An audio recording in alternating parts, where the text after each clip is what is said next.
भारत ने इमरान खान के बारे में और इमरान खान की गवर्नमेंट के बारे में बहुत बड़े क्लेम्स की। क्या इलेक्शंस मुलतवी होंगे? लगता नहीं है। इसका रीज़न कोई इंटरनल फैक्टर या कॉन्स्टिट्यूशन या पाकिस्तान की आवाम, बिल्कुल भी नहीं। पाकिस्तान रिस्पॉन्सिबल था 9/11 का। क्या जेल के अंदर बैठा हुआ बंदा की पार्टी जब कुछ करने लगता आप उसका इंटरनेट बंद कर। अस्सलाम वालेकुम, मैं हूँ उदाश में। आप मुझे मेरे फेसबुक और यूट्यूब चैनल के ऊपर देख रहे हैं।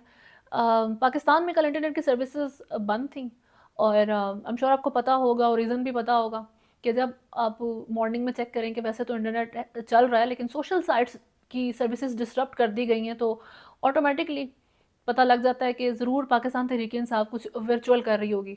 इमरान खान का अरेस्ट हो जाए या पीटीआई का वर्चुअल जलसा हो जाए, और अब उनका जो टेलीथॉन था फंड रेजर इलेक्शन 2024 के लिए, उस वक्त भी इंटरनेट की सर्विसेज को बंद कर दिया जाता है।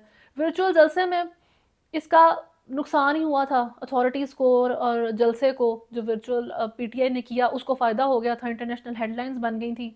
इस वक्त भी आई एम नॉट श्योर कि टेलीथॉन के लिए क्या नंबर्स पाकिस्तान तहरीक इंसाफ एक्सपेक्ट कर रही थी, फंड्स कितने एक्सपेक्ट कर रही थी कि वो रेज कर सकेंगे, लेकिन still it was not a loss, वो सक्सेस रहा है।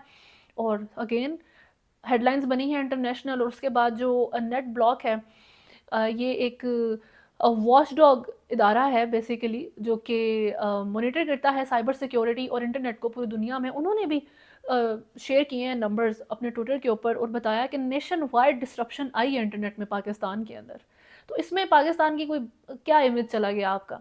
वैसे तो कोई आपका कोई डेमोक्रेटिक इमेज वैसे भी दुनिया में नहीं है, तो ऐसी कोई खुशफहमी रखने की भी ज़रूरत नहीं है। ये इस्लामी जमहूरिया पाकिस्तान जो नाम है, इसके अंदर जमहूरिया की कोई वैल्यू नहीं है, ये एक होम्योपैथिक लफ्ज़ है इसमें। तो मेरा क्वेश्चन तो यही है अथॉरिटीज़ के साथ कि आपको फ़ायदा क्या हुआ है? इस तरह करके इमरान खान को रोक सकते हैं या पाकिस्तान तहरीक इंसाफ का वोट बैंक कम हो गया, इससे अगर कुछ हुआ भी तो सिर्फ उनके वोट बैंक या तो सेम रहेंगे या फिर बढ़ जाएंगे। वो सिंपैथेटिक वोट की तरफ चीज़ चली जाएगी कि एक जेल के अंदर बैठा हुआ बंदा है, उसकी पार्टी जब कुछ करने लगती है वर्चुअली तो आप उसका इंटरनेट बंद कर देते हैं पूरे मुल्क का, उस एक चीज़ से बचने के लिए।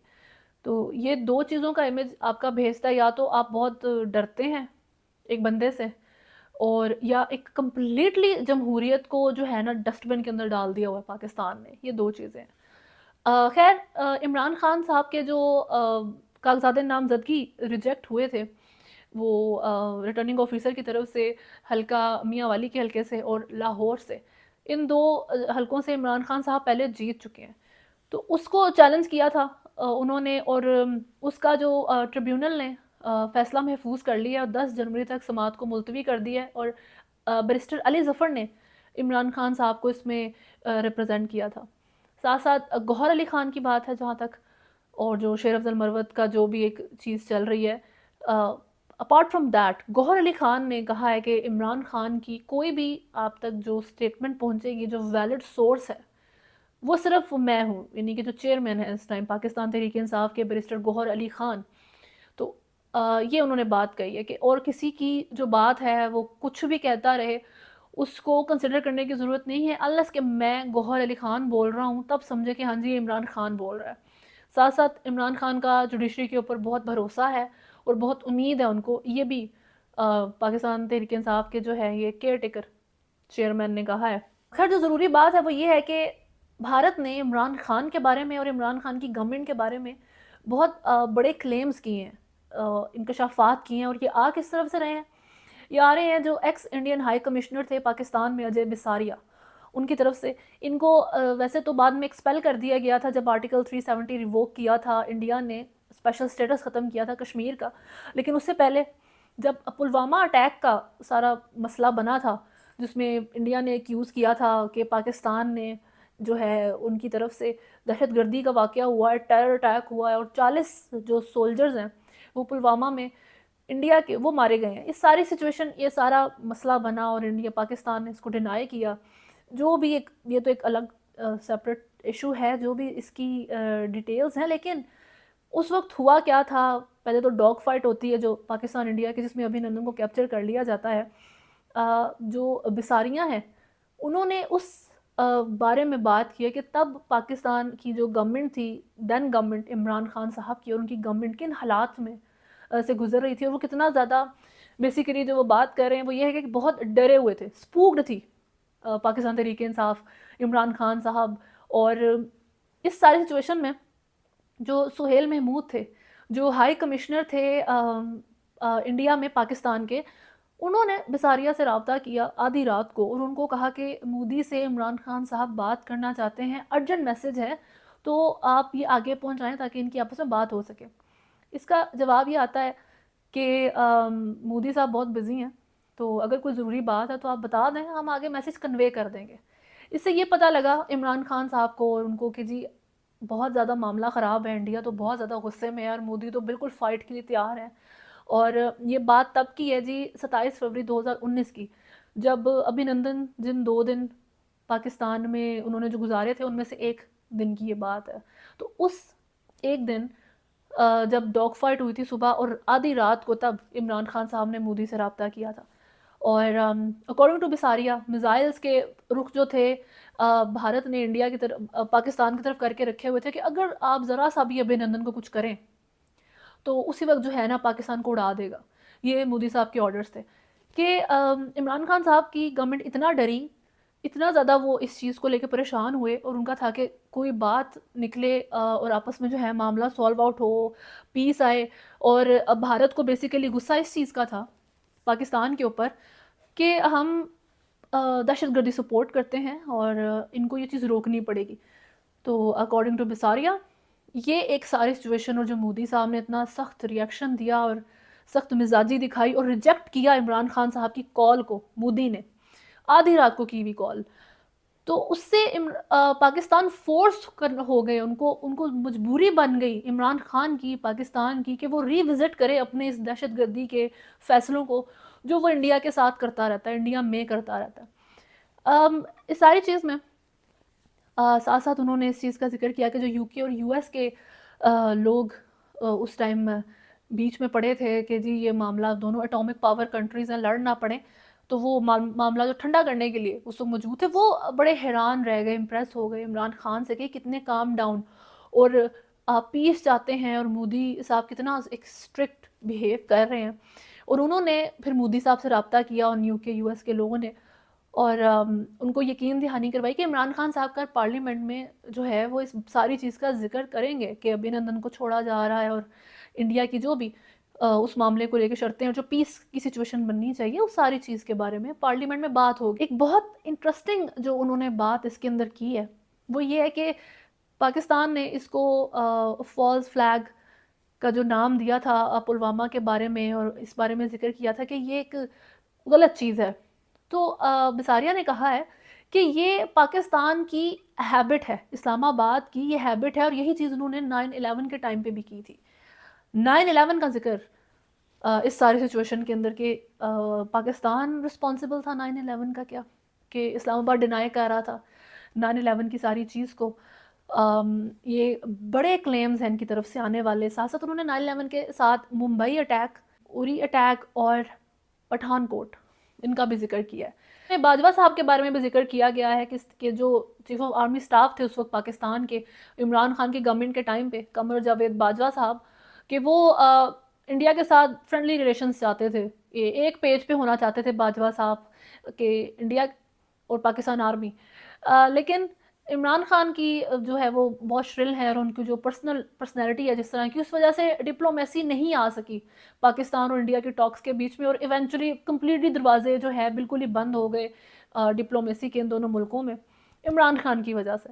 लेकिन जो बाजवा डॉक्ट्रीन थी, सिंस वो हेड थे उस वक्त आर्मी के, तो आर्मी उस वक्त वाली इंडिया की तरफ झुकाव रखती थी, लेकिन बाजवा डॉक्ट्रीन को आईएसआई में और पाकिस्तान के कोर कमांडर्स में कुछ खास पसंद नहीं किया जाता था।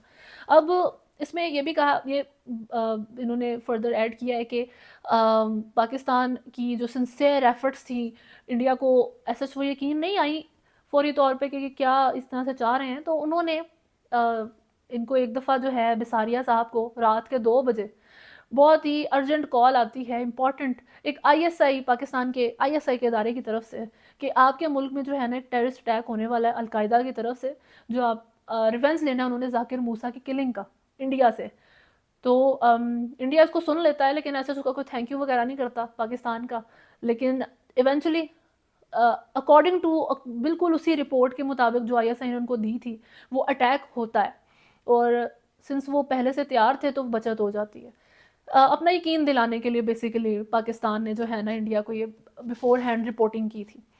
अ, लेकिन अच्छा, वैसे वैसे तो मुझे समझ नहीं आ रहा कि सब कुछ ये बिसारिया साहब के साथ ही होना था। लेकिन पुलवामा को लेके पाकिस्तान इतना डरा, और पाकिस्तान में जो इमरान खान साहब थे, इमरान खान की गवर्नमेंट थी, वो इतनी स्पूक्ड हुई कि उन्होंने जो है रिवाइज़ किया इन सारी चीज़ों को कि आइंदा हमने जो है ना दहशतगर्दी नहीं करनी। और मोदी साहब जो इतना सख्त हो गए थे इमरान खान के साथ कि उनकी रात को मिड नाइट कॉल जो इमरान खान साहब ने की थी और मिन्नतें की थी अपेरेंटली इमरान खान साहब ने मोदी साहब की कि बात कर लो मेरे से प्लीज़। और वो रिजेक्ट कर दी मोदी ने बिल्कुल कोल्ड ब्लड में कि बाढ़ में जाओ, नहीं मैं नहीं करता बात। खैर इंडिया तो बहुत ज़्यादा फोकस्ड है पाकिस्तान के ऊपर, ख़ास तौर पे I don't know election see I hope so reason हो। तो उसमें अफ़गानिस्तान का जो टोलो न्यूज़ है वो वहाँ का मेन स्ट्रीम न्यूज़ चैनल है। उधर अफ़गान डिफेंस मिनिस्टर मुल्ला याकूब मुजाहिद की तरफ से स्टेटमेंट दी हुई चलती है कि पाकिस्तान के 20 पाकिस्तानियों को अफ़गानिस्तान में मार दिया गया है क्योंकि वो टेररिस्ट एक्टिविटीज़ में मुलविस थे। ये बात बगैर किसी एविडेंस और फैक्चुअल ग्राउंड्स के अफ़गानिस्तान की तरफ से की जाती है। और जो इंडिया की न्यूज़ एजेंसी है, ख़ास तौर पे वर्ल्ड इज़ वन न्यूज़ और एएनआई न्यूज़ एजेंसी, ये बिल्कुल गवर्नमेंट के पैरट्स हैं, गवर्नमेंट की ज़बान बोलते हैं, मोदी की बीजेपी की ज़बान बोलते हैं ये दो ख़ास तौर पे इदारे। और इन सारों ने मिलके, इंडिया के वैसे न्यूज़ मीडिया ने मिलके इस खबर को उठा लिया कि जी अफ़गानिस्तान में 20 दहशतगर्द पाकिस्तानियों को मार दिया गया है अफ़गान तालिबान की तरफ से। इतनी अफ़गानिस्तान में नहीं चली ये खबर जितनी इंडिया में चली है।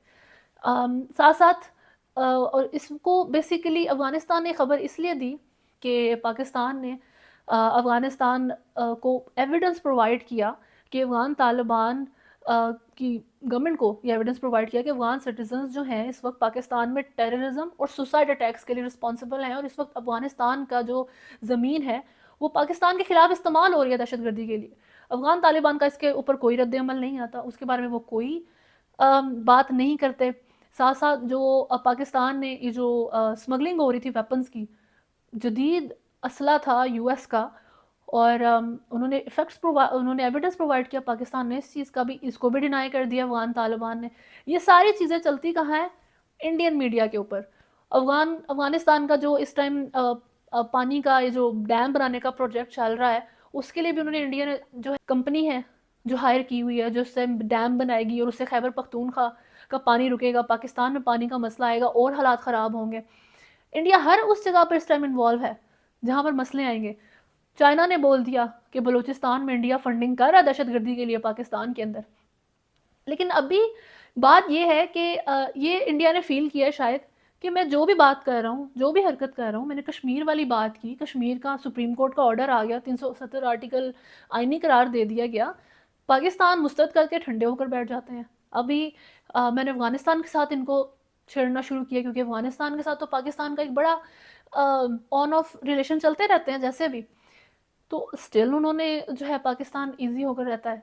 तो ये जो अजय बिसारिया हैं, हाई कमिश्नर जो थे इंडिया के पाकिस्तान के अंदर 2019 फरवरी में, उनका ये कंप्लीट जो उन्होंने स्टोरी बताई है अभिनंदन से रिलेटेड और इमरान खान के बहुत ज़्यादा डरे होने से रिलेटेड, ये इस होप से आई एम श्योर बताई है कि शायद अब पाकिस्तान रिएक्ट करे, शायद अब हम पाकिस्तान ट्विटर पे ट्रेंडिंग पे आ जाए। मेरा ख्याल है ये ड्रीम है इनका कि ये चाहते हैं कि किसी तरीके से हम यहाँ ट्रेंड कर जाएं, कि हम डर रहे पाकिस्तान इनसे किस तरीके से। और इमरान खान के बारे में मैं फिर वही बात करूँ कि यूएन में इमरान खान साहब ने स्पीच की और कहा कि इंडिया बेशक हमसे मुल्क बड़ा है, लैंड बड़ा है, ज़्यादा है, और पाकिस्तान बहुत छोटा है उसके कंपैरिजन में, लेकिन सिंस हमारा जो रिलीजियस बिलीफ है उसके अकॉर्डिंग हमारा तो यही है ना कि वी विल फाइट, ठीक है, डेथ तक।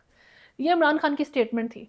उसके बाद जब उन्होंने पार्लियामेंट में अभिनंदन वाले सारी सीन में बात की तो उन्होंने कहा था वी विल रिटेलिएट, इंडिया के इन सारे एक्शंस का हम जवाब देंगे, जवाबी कार्रवाई करेंगे प्रॉपर तरीके से। तो उनकी किसी भी बातचीत में नहीं लगा कि भाई वो कोई स्पूक्ड किस्म का बयान दे रहे हैं या वो बहुत डरे हुए हैं जी उनकी हाल ख़राब है। लेकिन इनके अकॉर्डिंग यही है कि इमरान खान साहब की नींद उड़ी हुई थी और वो मोदी साहब को कॉल्स ट्राई कर रहे थे। इससे यही नज़र आता है कि इंडिया इस वक्त बहुत कोशिश कर रहा है कि वो नोटिस हो पाकिस्तान की तरफ से, पाकिस्तान कोई जवाब दे जिसका इंडिया और स्वेर जवाब दे। उसकी वजह से जो है ना एंड पे फिर एक मोदी साहब को और एम्यूनेशन मिले इलेक्शंस के लिए, और वो बहुत ज़्यादा जो है ना भरपूर तरीके से अपनी तीसरी दफ़ा इस टेन्योर को, बीजेपी तीसरी दफ़ा इस टेन्योर को सिक्योर कर सके। यही नज़र आता है, क्योंकि हिस्ट्री से कुछ तो बंदा सीखता है ना, उनके 2 टेन्योर से तो अभी तक हमने यही सीखा है। वैसे अभी तो मौलाना फजलुर रहमान जो हैं वो भी काबुल दौरा पर गए हुए हैं अपने वफ़द के साथ, और वहाँ पर उनकी अफ़गान टॉप लीडरशिप के साथ मुलाकात हुई है। अफ़गान नायब वज़ीर-ए-आज़म मौलाना अब्दुल कबीर और वज़ीर ख़ारजा मौलवी अमीर मुत्तकी, और इन सब के साथ जो भी ये मीटिंग थी, इसका पर्पज़ यही था कि दोनों मुल्कों में ये जो कशीदगी चल रही है वो बेहतर हो, पीसफुल रिलेशन बन सकें।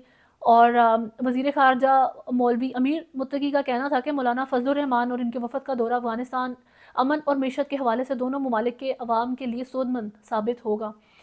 और मौलाना फजलुर रहमान इलेक्शंस को लेके तो उन्होंने सेनेट में जो करारदाद मंजूर हुई थी इलेक्शन मुलतवी करवाने की, उसकी हमायत कर दी है। वो पहले भी जब फायरिंग हुई उनके वफ़द के ऊपर, और उससे पहले से लेके सिक्योरिटी थ्रेट्स जो मौलाना फजलुर रहमान के नाम से उन तक पहुंच रहे हैं, गवर्नमेंट तक पहुंच रहे हैं, इलेक्शंस मुलतवी करवाने की हम वो पहले से बात कर रहे हैं। और अभी वो वैसे तो इसको कॉन्स्टिट्यूशनल नहीं करार दिया जा रहा सेनेट के इसको करारदाद को, लेकिन उन्होंने उसकी हमायत करके और ज़्यादा इसको ऊपर ठप्पा लगा दिया कि इलेक्शन मुलतवी होने चाहिए। लेकिन क्या इलेक्शंस मुलतवी होंगे? लगता नहीं है कि हों। 8 फरवरी को ही इलेक्शंस होंगे, और उसका रीज़न कोई इंटरनल फैक्टर या कॉन्स्टिट्यूशन या पाकिस्तान की अवाम बिल्कुल भी नहीं है। उसका रीज़न जो है पाकिस्तान की इंटरनेशनल कमिटमेंट्स हैं, जिसमें सबसे ज़्यादा आप IMF को रखें, वर्ल्ड बैंक को रखें, और जो भी इस तरह की जिन चीज़ों के ऊपर पाकिस्तान डायरेक्टली डिपेंड करता है अपनी स्टेबिलिटी के लिए, उनको रखें कि उन चीज़ों के लिए, उन रिलेशंस के लिए इलेक्शंस का डिले होना पाकिस्तान के किसी भी लिहाज से फ़ायदे में नहीं जाता। तो चाहें या ना चाहें, और आर्म्ड फोर्सेस जो पाकिस्तान की हैं, और अभी जो आसिम मुनीर साहब अमेरिका का दौरा करके आए हैं, और उसमें भी उन्होंने ये यकीन दहानी करवाई है कि 8 फरवरी को इलेक्शंस हैं, और फ्री एंड फेयर इलेक्शंस करवाए जाएंगे जी।